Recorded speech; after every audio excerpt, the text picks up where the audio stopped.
친히 생명길을 이루시고 또한 그 길로 우리를 이끌어 주신 하나님 아버지, 오늘도 변함없이 그 생명길로 주의 백성들을 인도하시는 열심과 사랑과 은혜를 베풀어 주심을 믿고 의지하며 살아갈 때에 우리의 눈이 흐려지지 않게 하옵시고 우리의 마음이 부정하지 않게 모든 면에서 간섭하여 주옵시고 오직 주님을 전적으로 의지하는 믿음의 역사로 살아가게 하여 주시옵소서. 예수님의 이름으로 기도합니다. 아멘. 로마서 6장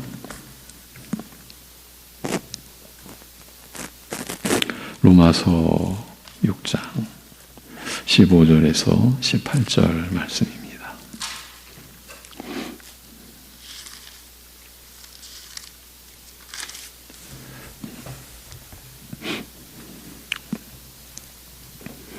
(15절에서) (18절까지) 같이 보시겠습니다. 그런즉 어찌하리요 우리가 법 아래에 있지 아니하고 은혜 아래에 있으니 죄를 지으리요 그럴 수 없느니라. 너희 자신을 종으로 내주어 누구에게 순종하든지 그 순종함을 받는 자의 종이 되는 줄을 알지 못하느냐. 혹은 죄의 종으로 사망에 이르고 혹은 순종의 종으로 의에 이르느니라. 하나님께 감사하리로다. 너희가 본래 죄의 종이더니 너희에게 전하여 준 바 교훈의 본을 마음으로 순종하여 죄로부터 해방되어 의에게 종이 되었느니라. 아멘. 오늘 본문 다시 봅니다. 그러므로 무엇이뇨? 우리가 율법 아래에 있지 않고 은혜 아래에 있으므로 죄를 지을 것인가? 결코 그럴 수 없느니라고 한 다음에 사도는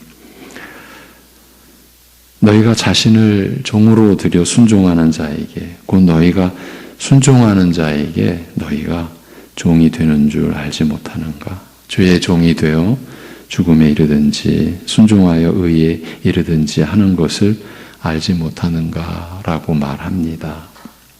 바울이 이 두 절을 연이어 기록하여서 무슨 말을 하고자 한 것일까요?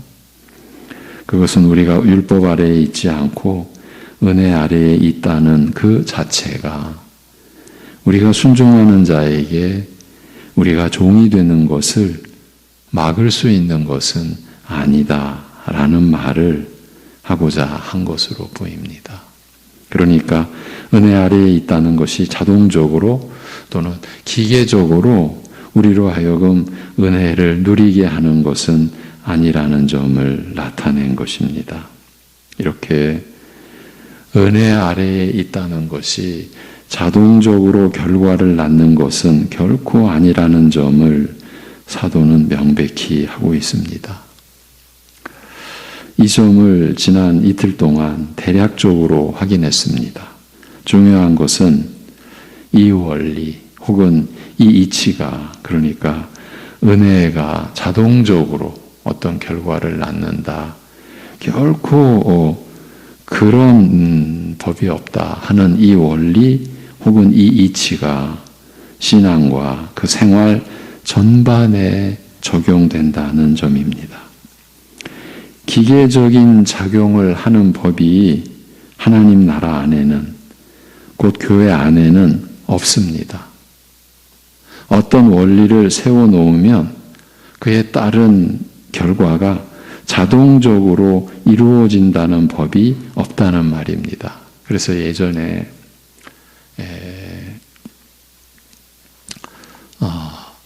자동 판매기를 비유로 이러한 내용을 가르치신 분들이 계셨고 그런 가르침을 들은 적이 있습니다. 결코 우리가 받는 은혜는 요즘에 이제 뭐 커피 자판기라든가 이런 식으로 그것뿐만이 아니죠. 점점 확산되는 걸로 아는데 그런 식이 아니다라는 거죠. 이 내용이 의외로 또 간단치 않다라는 생각이 계속해서 이어졌습니다. 이렇게 하면 복 받는다는 식의 가르침과 그것을 따르는 일들이 우리 안에 늘 있어 왔지 않습니까? 이것도 지금 우리가 나누고 있는 내용에 포함되는 경우라고 할 수 있습니다. 이렇게 하면 결과가 따른다는 것이지 않습니까? 이렇게 기도하면 응답받는다는 얘기도 같은 경우라고 할 수 있습니다. 이렇게 하면, 이 조건을 채우면, 이렇게 따르기만 하면 복 받는다, 축복의 열매를 얻는다는 것이지 않습니까? 이런 식의 가르침이나 얘기들이 교회 안에 언제나 있었습니다. 아니, 넘치도록 있었다고 해야 하지 않을까요? 물론 성경 말씀을 가지고 이렇게 가르쳤습니다.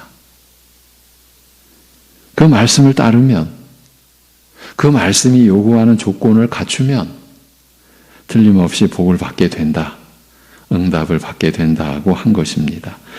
말씀이 제시하는 조건을 갖추면 그 말씀이 약속한 축복이 이루어진다, 자동적으로 이루어진다는 뜻이라고 할 수 있습니다. 이런 가르침을 따라서 신앙생활을 해오신 분들이 적지 않다고 여겨집니다.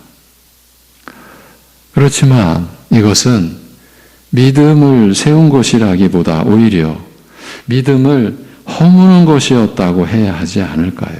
오늘날 이 시대의 교회와 교인들의 신앙, 그 내용을 볼 때에, 전체적으로 볼 때에 이런 판단을 하는 것이 크게 무리가 될 것 같지는 않습니다.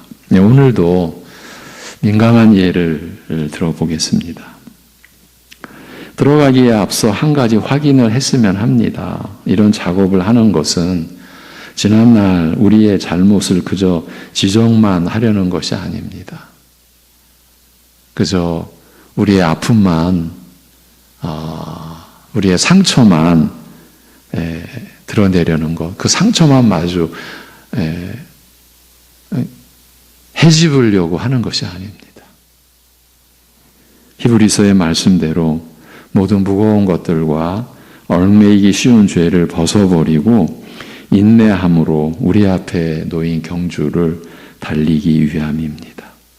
무거운 것들, 얽매이기 쉬운 죄를 짊어진 채 믿음의 경주를 달리는 그것이 얼마나 어렵겠습니까? 벗어버려야 한다라는 겁니다. 단지 이 목적입니다. 우리가 회개하고 오직 주님께로 나아가고자 함입니다.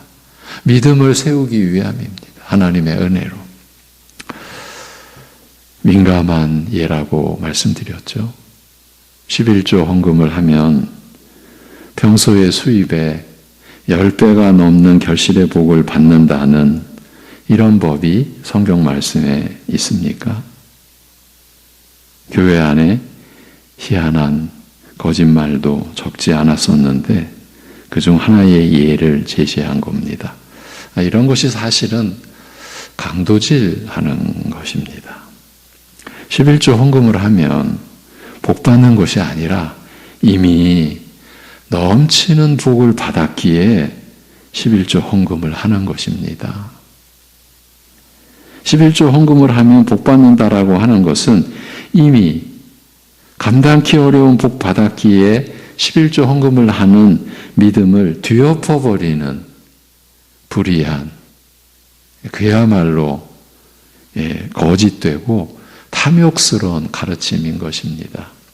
하나님의 인자하심과 그 권능 앞으로 나아오는 그 은혜를 입은 신자의 감사와 헌신의 징표로 드려지는 것이 11조 예물입니다.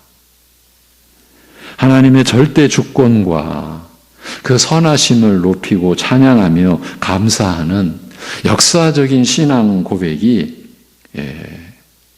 11조인데 이 거룩한 신앙 고백을 물질 축복의 수단으로 전락시켜 버린 것입니다.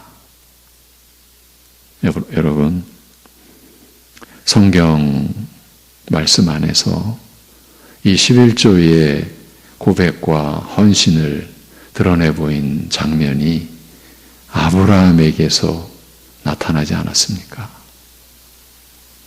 모세 시대가 아닙니다. 그 아브라함이 그 11조를 드릴 때에 그 배경, 그 장면을 떠올려 보십시오.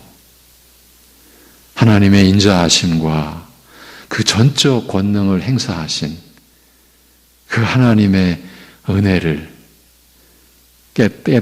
깨달아가고 있는 아브라함이 11조의 예물을 드립니다. 그런데 정작 어려운 것은 이 11조 축복론을 주장하는 이들에게는 나름대로 강력한 무기가 있다는 점입니다. 다른 무기가 아니고 바로 성경 말씀입니다. 자신들의 주장을 뒷받침해 줄 성경 구절이 있고 그 말씀이 11조 축복론의 근거라고 저들은 주장합니다. 그 대표적 말씀이 바로 구약 성경 마지막 권인 말라기서입니다.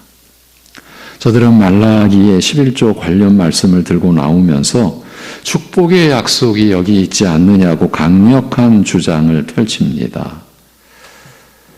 그러나 말라기서의 전체 맥락을 보면 말라기서뿐만이 아니라 그 앞에 학개, 스가랴, 말라기 이 말씀의 흐름을 보면 이 말라기 선지자가 11조를 제시한 것은 이스라엘의 신앙의 회복을 가리키기 위함이었고 그리하여 11조로 인한 축복의 내용도 하늘의 문을 열어 부어주시겠다는 그 축복의 내용도 오직 구원의 은혜를 가리키는 것이었습니다. 이스라엘 역사의 몰락을 11조의 예물로 회복시킬 수가 있겠습니까? 우리식으로 11조 바쳐서 현세에서의 넘치는 축복을 받는 것이 이스라엘 몰락한 이스라엘의 회복과 무슨 상관이 있겠습니까? 구약 성경의 마지막, 그 이스라엘 역사의, 구약 역사의 마지막에 하나님께서 교회의 현세에서의 축복, 물질의 축복에 관심과 초점을 두셨겠습니까?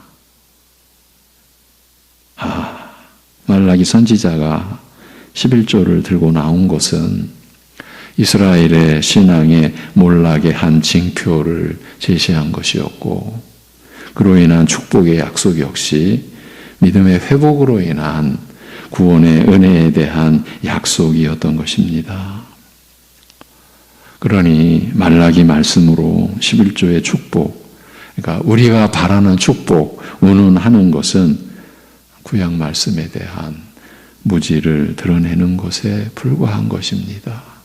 그 축복이라는 것도 다른 게 아니라 물질의 축복이요 현세에서의 성공을 말하는 것이지 않습니까?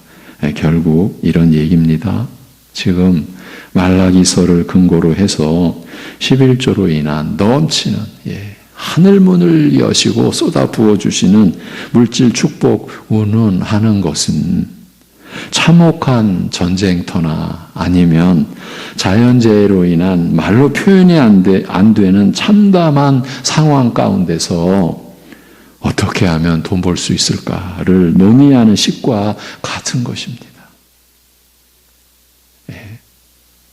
삶과 죽음의 갈림길이 겹치고 겹치는 고통뿐인 참혹한 상황 속에서 어떻게 하면 돈 벌어 축복받지? 지금 이 얘기를 하고 있는 거예요. 누가 봐도 정신 나간 짓이라고 해야 하지 않겠습니까? 정신 나간 짓이라고 하지 않겠습니까? 또 하나, 이 이런 거짓 주장을 펴는 사람은 11조를 해서 10배 이상의 수익을 얻었다고 하는 누군가의 예를 꼭 제시합니다. 예. 이런 신자가 있다고 말입니다. 이런 것이 다름 아닌 미혹의 영의 역사입니다. 그런데 이상할이 많지 이런 얘기에 적지 않은 교인들이 이끌리게 된다는 것입니다. 예, 우리가 혹한다 그렇게도 표현하죠. 예, 그냥 귀가 번쩍 뜨인다는 거예요. 물질에 대한 갈급함과 그 욕구에 불을 붙였기 때문이라고 볼 수 있습니다. 미혹의 전략이 성공한 것이지요. 예, 그 미혹의 전략의 배후에 어떤 존재가 있겠습니까? 여러분이 짐작하시는 바 그대로입니다. 결국은 탐욕과 탐심이 서로 부딪히며 스파크가 일어나는 것에 불과한데 그걸 또 은혜로 여기기도 했던 것이 사실입니다. 거짓이 거짓을 계속 끌어오는 웃지 못할 영적 현상에 불과한 것입니다. 오늘 짚어드린 것은 이런 식의 원리는 말씀 안에, 교회 안에 없다는 점입니다. 근본적으로는 하나님께서 우리의 수고와 노력의 대가로 우리를 사랑하신 적이 한 번도 없다는 이 점을 잊지 않으셔야 합니다. 우리의 수고와 헌신의 대가로 복을 내려주시는 적도 없으십니다. 그렇다면 하나님의 은혜가 깨지고 마는 것입니다. 그런 경우가 있다고 한다면 본래 죄인이었던, 그러니까 하나님을 알지도 못하는 연약한 자들이요, 하나님과는 원수였던 우리들로서는, 그런 죄인들로서는 모든 것이 하나님의 은혜이지 않습니까? 그런데 우리가 뭘 해서 복을 받겠다는 것은 이 은혜의 법을 무시하고 거부하며 패하고 있는 것일 뿐입니다. 무슨 다른 의도가 있을 리 있겠습니까? 또한 예를 들려드립니다. 예. 공교롭게도 얼마 전, 좀 들은 얘기입니다. 몇 년 전 어느 집회 현장에 있었던 분이 직접 겪고 보고 들은 것을 전해준 내용입니다. 바로 우리 교육자 중 한 분입니다. 가히 충격적이라고 할 수 있는 얘기입니다. 이름을 대면 한국교회 교인이라면 거의 모를 분들이 없을 정도의 한 유명한 강사가 집회를 인도하면서 이제 그 집회를 준비하면서 드러난 사실입니다. 예.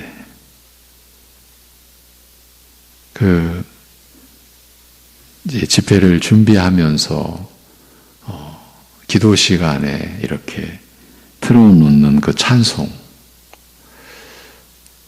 그 찬송을 지적하면서 그런 곡 틀어놓으면 헌금이 안 나온다고, 헌금 잘 나오는 곡을 틀어놓아야 한다. 이런 이런 얘기를 들었던 것이죠. 몇십 년 전의 일이 아니라 그리 오래되지 않은 일입니다.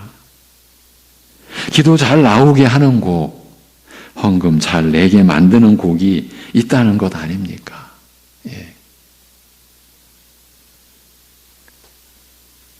저는 그런 이야기를 직접 들어본 적은 없는데 제가 느낀 적은 한 번 있었습니다. 어느 집회에서 말씀 뒤에 함께 기도하는데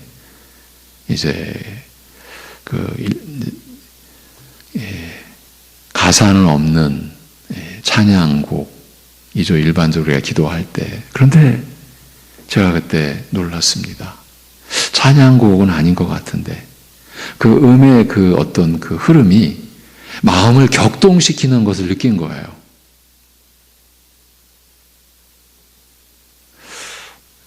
여러분, 우리 본래 장로교회에서요, 우리 교회도 물론 기도할 때 이렇게 찬송 반주곡을 이렇게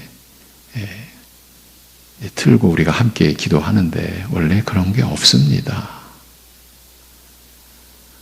그 음악에 대한 영적 어떤 그 현상에 대해서도 우리 믿음의 선진들이 간단하게 생각하지 않았습니다. 이것이 다 종교개혁 이후의 그런 교회 안의 변화입니다.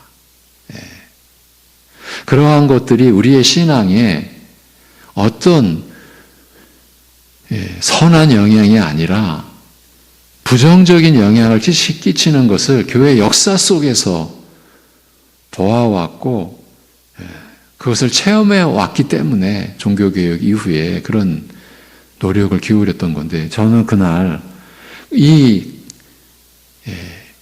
감정을 격동시키는 사실은 이거 뭐지? 지금 그 얘기입니다. 기도 잘 나오게 하는 곡, 헌금 잘 내게 만드는 곡이 있다는 것 아닙니까? 그런 곡을 틀어놓으면 이제 자동적으로 이 말이 여기서 이제 성립이 되는 거죠. 그런 곡을 배경으로 하면 자동적으로 기도도 잘 되고 헌금도 잘 낸다는 것 아닙니까? 이런 형태로까지 교회가 추락해 있는 실정입니다. 그것도 이 시대 최고의 강사라고 불리는 그런 일을 통해서 드러난 우리의 현실입니다. 이 얼마나 무서운 일입니까? 그런 것으로 사람을 조종하겠다는 것이지 않습니까? 기도도 잘하게끔, 더 잘하게끔, 헌금도 잘 내게끔, 이런 의식, 이런 발상이 일어날 수 있다는 자체가 너무나 놀랍지 않습니까? 얼마나 교회를 우습게 여기는 것입니까? 그리고 하나님의 사람이요 자녀인 신자들을 얼마나 우습게 여기는 것입니까? 도대체 무슨 대상으로 보고 있는 것입니까? 그런데 우리 안에서 이런 일이 벌어져 왔던 것입니다. 지금도 여전한 상황이고요. 그 강사의 이름이 새겨진 교회의 집회 현수막을 최근 몇 달 동안만 해도 몇 곳에서 보았습니다. 우리 교회 주변도 있었고요.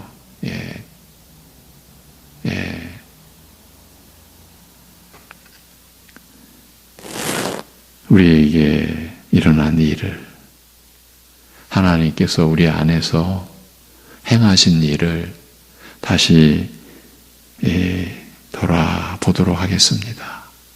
그리해야 하지 않습니까? 그리해야 하지 않겠습니까?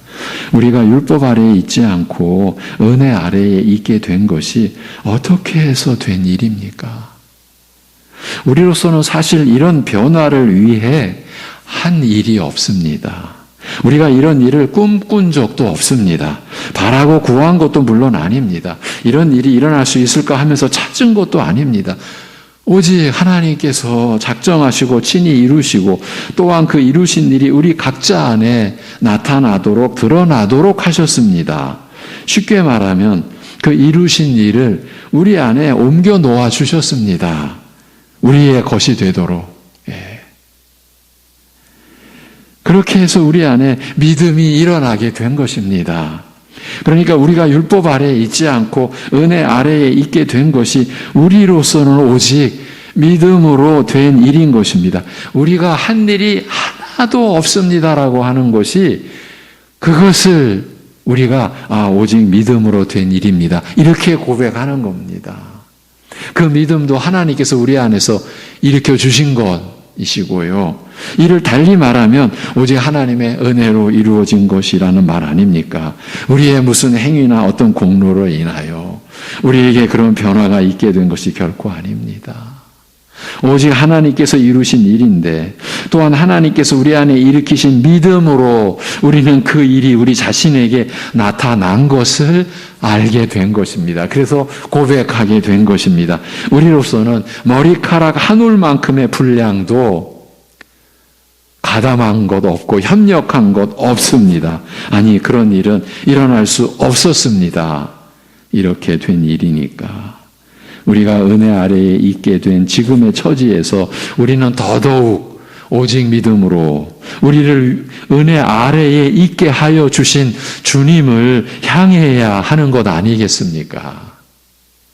우리가 새벽에 함께 말씀 나누고 그 말씀을 따라 기도하는 것도 오직 믿음으로 감사함으로 우리를 은혜 아래에 있게 하신 주님을 향해 가는 것, 그러기에 우리는 이 새벽 시간을 감사히 여기는 것.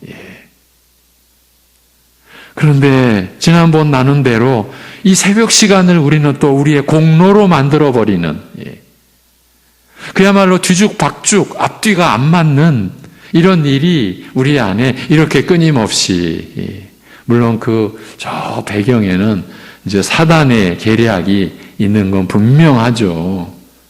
근데 우리가 사단 탓할 수 있습니까? 그건 아니지 않습니까? 여러분. 우리가 은혜 아래에 있기에 더욱, 오직 믿음으로 우리를 그 안에 은혜 아래에 있도록 하신 주님을 향해 가는 것이죠. 그것이 우리 신자의 일생이죠. 만약에 그렇게 하지 않는다면, 우리의 삶이 그렇게 이루어지지 않는다면 은혜 아래에 있게 되었다고 해서 믿음을 대체시키는 다른 원리나 다른 무슨 도구가 있다는 것입니까? 그럴 수는 없습니다. 그런 일은 있을 수 없습니다. 우리가 은혜 아래에 있다고 해서 믿음의 법이 아닌 다른 법, 그 다른 법은 결국 행위의 법입니다. 믿음을 대체시키는 모든 것은 행위의 법. 그러니까 그 행위의 법으로, 행위의 원리로 우리가 살게 된 것입니까? 결코 아닙니다. 은혜 아래에 있다고 해도 우리로서는 오직 믿음으로 하나님을 향하여 살아가는 것입니다. 은혜 아래에 있기 때문에 더더욱 주 예수 그리스도를 신뢰하고 의지하며 주님께로 나아가는 것입니다. 그래서 현실적으로는요, 고난의 신비가, 오늘 이제 고난의 주제는 아닌데 그냥 간략하게 덧붙여 드리면, 고난의 유익이, 고난의 신비가 여기서도 작용을 하는 겁니다. 우리가 현실 속에서 더욱 주님을 의지하고 신뢰케 하는 배경이 사실은 실제적으로는 고난 아닙니까?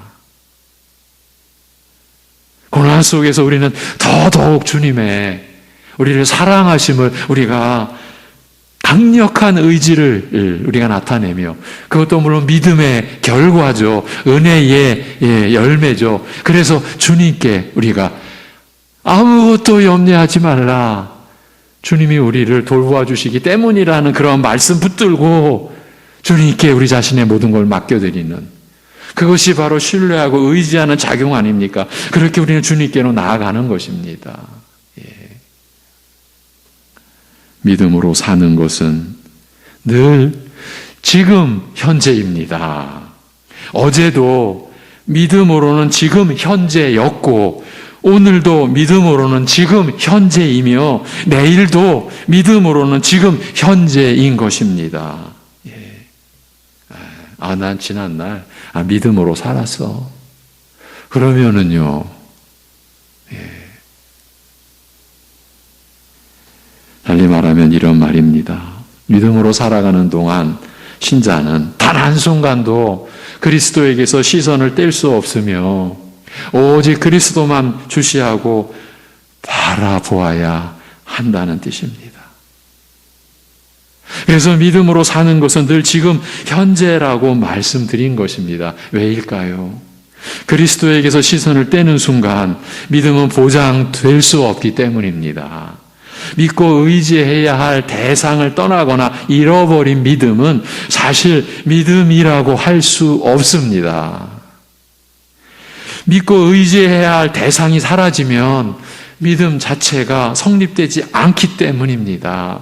그래서 자기 중심의 신앙이란 이 말 자체부터 사실은 성립이 안 되는 것이다. 기회 있을 때마다 일깨워 드리는 내용입니다. 자기 중심의 신앙, 곧 자신이 중심이어서 믿음의 대상이 없는 것과 마찬가지가 되었는데 어떻게 믿음이라고 할 수 있겠습니까? 믿음이 성립이 안 되는 겁니다. 나는 내 식대로 믿어. 제가 작년 우리 새벽예배 가족들은 아실 것입니다. 내 식대로의 믿음. 우리는 그것도 또 갈라디아서를, 또 로마서와 갈라디아서를 근거로 해서 몇 달 동안 씨름했죠. 왜? 난 내 식대로 믿어.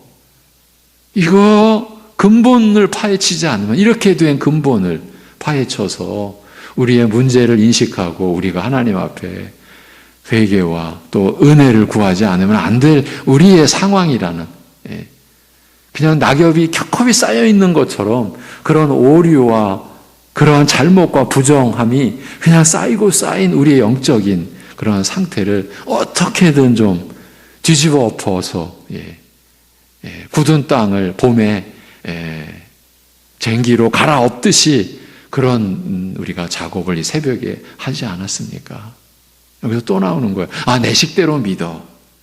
이것은요, 나는 율법 아래에 있을 거야. 바로 이 말을 하고 있는 것입니다. 율법 아래에 있는 상태를 상기해 보십시오. 여기서 내일 이어가겠습니다. 기도하겠습니다. 하나님 아버지, 율법 아래에서 은혜 아래로 우리의 모든 것을 옮겨 놓아 주신 은혜를 이 새벽에서 또 말씀을 통해 일깨워 주심에 오직 그저 감사드립니다. 아버지 하나님, 우리 안에 있을 수 없는 그야말로 기적의 기적, 이적 중의 이적을 우리 안에 이루어 놓아 주셔서 그 기적의 은혜를, 기적의 역사를 우리 것 되게 하신 그 은혜를 감사드립니다.